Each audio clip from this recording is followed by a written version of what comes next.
இந்த coaching centre வந்து எனக்கு இருக்குது எப்படி தெரியும்னா 2017 கோணத்தில் இருக்கிற எம்ப்ளாய்மெண்ட் ஆஃபீஸில் ஃப்ரீ கோச்சிங் போட்டிருந்தாங்க. அதுக்கு தான் நான் ஃபஸ்ட்டாக போயிருந்தேன்.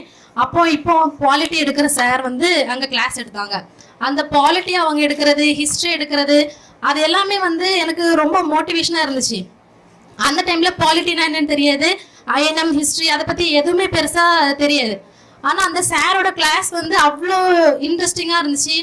அதில் ஒரு வளவலன்னு பேசாமல் என்ன பாயிண்ட் இருக்கோ அதை கரெக்டாக சொல்லுவார். அது வந்து எனக்கு இந்த கோச்சிங் சென்டரை பற்றி எனக்கு தெரியறதுக்கு ஒரு வாய்ப்பாக இருந்தது.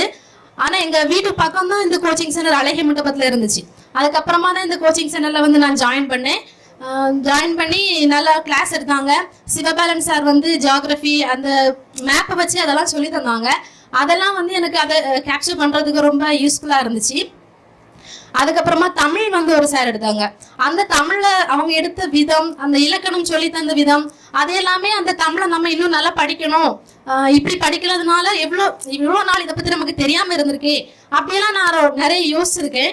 அது ரொம்ப தமிழ் ஸ்கூலில் படிச்சிருக்கோம், ஆனால் இந்த அளவுக்கு இன்ட்ரெஸ்டிங்காக படிச்சிருக்கோமான்னு எனக்கு தெரியாது. அது வந்து எனக்கு ரொம்ப யூஸ்ஃபுல்லாக இருந்துச்சு.